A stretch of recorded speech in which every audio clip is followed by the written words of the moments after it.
Klausa dalam tata bahasa adalah sekumpulan kata yang terdiri dari subjek dan predikat.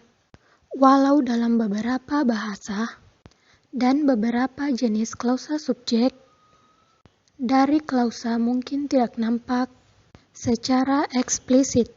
Berdasarkan potensinya, untuk menjadi kalimat, klausa dibagi menjadi klausa bebas dan klausa terikat. Klausa bebas adalah klausa yang mempunyai unsur-unsur yang lengkap sehingga memiliki kemungkinan untuk menjadi kalimat utama, yaitu kalimat yang mempunyai subjek dan predikat. Contohnya, 1. Ayah bekerja, 2. Kakak menyapu. Sedangkan klausa terikat disebut juga anak kalimat. Klausa terikat tidak memiliki kemungkinan menjadi sebuah kalimat karena seringkali tidak memiliki subjek maupun predikat. Contohnya, 1. Ibu pergi ke pasar. 2. Tokohnya berada di antara dua rumah. Berdasarkan fungsinya, klausa menduduki fungsi subjek, predikat, objek, keterangan, dan pelengkap. Menurut fungsinya, dikenali istilah objek langsung dan objek tidak langsung. 1. Klausa subjek. Contoh langsungnya yaitu, ibu di dapur sedang memasak gulai ikan kakap. Sedangkan contoh tidak langsungnya adalah, ibu dari toko membeli sepatu baru untuk adik. 2. Klausa objek. Contoh langsungnya adalah, ayah mengetes mobil yang diperbaikinya. Sedangkan contoh tidak langsungnya adalah, ibu membelikan sepatu baru untuk Andi yang berulang tahun pada hari ini. 3. Klausa pelengkap. Contoh langsungnya adalah, Dilla menjadi peserta termuda dalam lomba musikalisasi puisi pada tahun ini.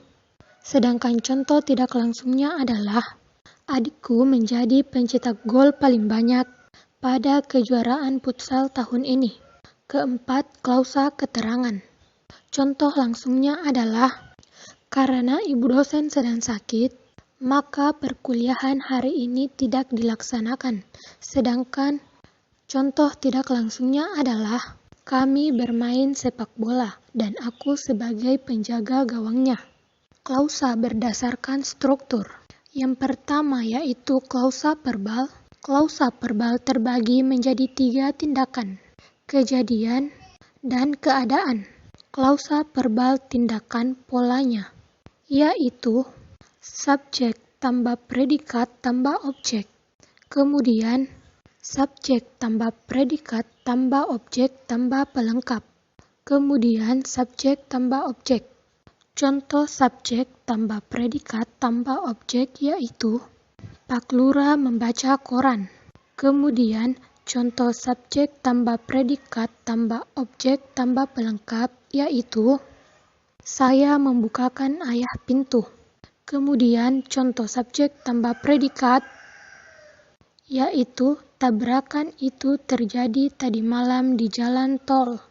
Kemudian, klausa verbal kejadian. Polanya yaitu subjek tambah predikat, di mana subjek berupa nomina yang mengalami kejadian. Contoh subjek tambah predikat yaitu, Gunung Merapi meletus bulan lalu. Kemudian klausa verba keadaan. Polanya subjek tambah predikat. Verba memiliki makna keadaan, sedangkan subjek yang mengalami keadaan. Contoh subjek tambah predikat yaitu, dinding kamarku bergetar. 2. Klausa nomina. Nomina pengisi subjek lebih spesifik daripada nomina pengisi predikat. Contohnya, kado khusus untukmu. Nomina pengisi subjek mempunyai nama pada nomina pengisi predikat. Contohnya, Pak Marwan seorang dosen. Nomina pengisi predikat adalah profesi atau jabatan. Contohnya, Pak Jokowi Presiden Republik Indonesia. Nomina pengisi predikat adalah relasi bagi nomina Pengisi fungsi subjek. Contohnya, bisnis anak remaja. Nomina pengisi fungsi subjek mempunyai ciri yang disebutkan oleh predikat. Contohnya, wajahnya bagaikan rembulan. Ketiga, klausa adjektiva. Fungsi predikat berkategori adjektiva memiliki komponen makna keadaan fisik. Contoh, subjek tambah predikat, yaitu baju itu sangat cantik. Fungsi predikat yang berkategori adjektiva memiliki makna komponen sifat batin. Contoh, subjek tambah predikat, yaitu anak itu cerdas sekali.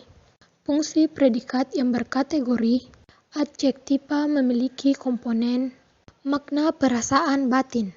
Contoh, subjek tambah predikat, yaitu hawa pagi ini dingin sekali. Keempat, klausa profesional adalah klausa yang fungsi predikatnya diisi oleh frase preposisi.